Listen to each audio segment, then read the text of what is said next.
Record స్థాయిలో మన పరిపాలన కొనసాగుతుంది. ఇప్పటికే నిరుద్యోగులు చేసినటువంటి గతంలో చేసినటువంటి ఏవైతే జాబ్ క్యాలెండర్ అంశాల్లో గతంలో నిరుద్యోగులు చేసినటువంటి ఏవైతే ఆందోళనలు ఉన్నాయో అవన్నీ కూడా గ్రాడ్యుయేట్ ఎమ్మెల్సీ ఎన్నికలు వచ్చినప్పుడు చూపించారు. సో మరొకసారి నిరుద్యోగులందరూ కూడా అది మరొకసారి చూపించేటువంటి సమయం ఎక్కువ దూరంలో ఏమీ లేదు. ఒక 3 నెలలు లేదా 2-3 నెలల్లోనే అది కూడా నెరవేరబోతుంది. కానీ జాబితా రిలీజ్ అయినటువంటి జాబితా ఆంధ్రప్రదేశ్ నిరుద్యోగంలో 24% ఉంది. మిగతా రాష్ట్రాలు మనకంటే తక్కువే. కానీ ఇక్కడ ఏం జరిగిద్దంటే గతంలో కూడా ఆంధ్రప్రదేశ్లో అమ్మాయిలు కిడ్నాప్ అయిపోతున్నారు, 30,000 మంది మా ఆడపిల్లలు కనిపించకుండా పోయారు. దీని లెక్కలేంటి, దీని వ్యవహారం ఏంటి అని అడిగితే ఆ రాష్ట్రంలో అంతమంది పోయారు, ఈ రాష్ట్రంలో ఇంతమంది పోయారు, ఒక ఆంధ్రప్రదేశ్లోనే జరిగిందా ఇది అంటారు. అంటే అన్ని రాష్ట్రాలు తిరిగి ప్రశ్నించవచ్చు కదా అంటారు. అసలు ఈ రాష్ట్రంలో ఉండేటువంటి ప్రతిపక్షాలు ఈ రాష్ట్రంలో జరుగుతున్న దాన్ని ప్రశ్నిస్తారు, పక్క రాష్ట్రానికి వెళ్ళి ప్రశ్నించాల్సిన అవసరం వాళ్ళకు ఉండదు. కానీ వీళ్ళు ఏం చెప్తారంటే వీళ్ళ మీదకి అనేది వచ్చినప్పుడు ఇంకొక రాష్ట్రంతో పాటు పోల్చుకుంటారు. మాకన్నా ఆ రాష్ట్రం ఇంకెక్కువ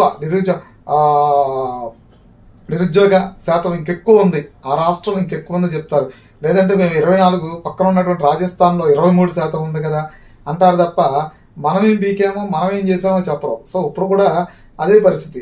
కొత్తగా రిలీజ్ అయినటువంటి ఒక జాబితాను చూస్తే ఆ జాబితాలో చూస్తే ఏ రాష్ట్రం నిరుద్యోగం అంటే ఉద్యోగ అవకాశాలు కల్పించడంలో నిరుద్యోగ శాతం ఎక్కువ ఉందో, ఏ రాష్ట్రాల్లో ఎంత శాతం ఎక్కువ ఉందని చెప్పని విడుదల చేసినటువంటి ఒక ప్రకటనలో ఆంధ్రప్రదేశ్ మొదటి స్థానంలో ఉంది. ఇదే అంశాన్ని ఏ మంత్రి దగ్గరైనా ప్రస్తావించినా, ఏ ఎమ్మెల్యే దగ్గరైనా ప్రస్తావించినా, అంటే విలువలుండి విశ్వసనీయత ఉన్నటువంటి ఎమ్మెల్యే ఎవరైనా ఉంటే కనుక పాపం ఇప్పుడు కొంతమంది ఎలాగైతే ఈ పార్టీని వదిలేసి వెళ్ళిపోయి బాధపడుతూ అమ్మో వైసీపీనా, అమ్మో ఆ జగన్మోహన్ రెడ్డి అని ఎవరైతే బాధపడతారో వాళ్ళైతే కాస్తంత నిజాయితీగా మాట్లాడతారు. కానీ ఇక్కడ భజన చేసేటువంటి వ్యక్తులు ఎవరైతే ఉన్నారో వాళ్ళని కనుక ప్రశ్నిస్తే వెంటనే ప్రశ్నించిన వాళ్ళ మీద దాడులు మాత్రం చేస్తారు, లేదా ప్రశ్నించిన వాడిని నోరు నొక్కేయడానికి కేసులు పెడతారు. అదే జరిగింది. ఎందుకంటే వీళ్ళు దేనికి ఆన్సర్ చేయరు. మేము ఇది భర్తీ చేయలేకపోయినారు, ఏటా 1,00,000 మందితో కూడినటువంటి జాబ్ క్యాలెండర్ తీస్తాము అన్నారు. చంద్రబాబు నాయుడు 14 ఏళ్లలో 11 డిఎస్సీలు తీశాడు, 1 కోటి పైనే బోళ్ళని ఉద్యోగాలు ఇచ్చాడు. సో మీరు వచ్చిన తర్వాత ఒక్క డిఎస్సీ తీయలేదు, ఎంతమందికి ఉద్యోగాలు ఇచ్చారో చెప్పరు. నిరుద్యోగులకి ప్రతి సంవత్సరం 1,00,000 మందికి జాబ్ క్యాలెండర్ తీస్తా అన్నారు, ఒక్క జాబ్ క్యాలెండర్ తీయలేదు. సచివాలయాలు పెట్టాము, సెక్రటరీలు పెట్టాము అని చెప్తారు.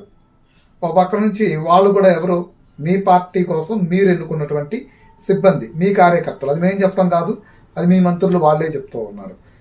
వాళ్ళు వాలంటీర్లు పెట్టారు, ప్రజాధనం దుర్వినియోగం చేస్తారు. వాళ్ళని ఎందుకు పెట్టుకున్నారో, ఎవరి కోసం పెట్టుకున్నారో ఎవరికీ తెలియదు. ఎందుకు పెట్టుకున్నారని చెప్పనేది ఎవరికీ తెలియకుండా అర్ధరహితంగా ఉన్నటువంటి ఏదన్నా వ్యవస్థ ఉందంటే అది వాలంటీర్ వ్యవస్థ.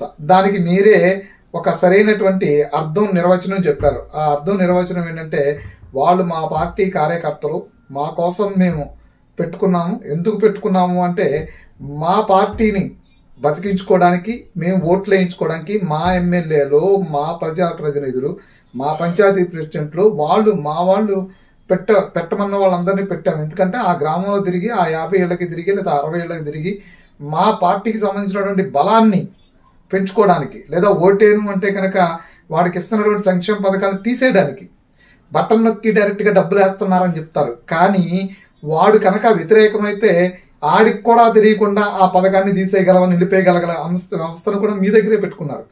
మీ దగ్గర ఎప్పటికప్పుడు ఒక అప్డేట్ తీసుకోవడం, వాలంటీర్ల దగ్గర నుంచి ప్రజలు ఏం మాట్లాడుకున్నారు, పాజిటివ్గా ఉన్నారా, ఉంటే ఓకే, వాడు కంటిన్యూ చేయండి. ఉండకపోతే కనుక వాడికి ఏదో ఒకటి విధంగా అడ్డం పెట్టి ఆపేయండి.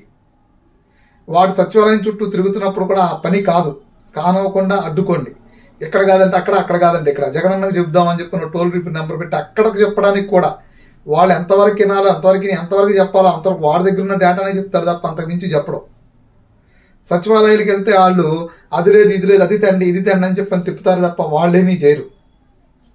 సో ఎందుకు అంటే వాడు ఆల్రెడీ మిమ్మల్ని వ్యతిరేకిస్తున్నాడు కాబట్టి, వాళ్ళు మీకు ఓటేరనే ఉద్దేశంతో మీరు ఉన్నారు కాబట్టి దాన్ని కోల్చడానికి మీకు మీకు మీకు పని చేయనటువంటి మీకు ఓట్లేనటువంటి వాళ్ళని ఇబ్బందులు పెట్టడానికి వాలంటీర్ వ్యవస్థను తీసుకొచ్చారు. ఇదేం చెప్తారు, డైరెక్ట్గా మా దళారులు లేకుండా మధ్యవర్తులు లేకుండా బటన్ నొక్కి డైరెక్ట్ డబ్బులు వేస్తా ఉన్నారు.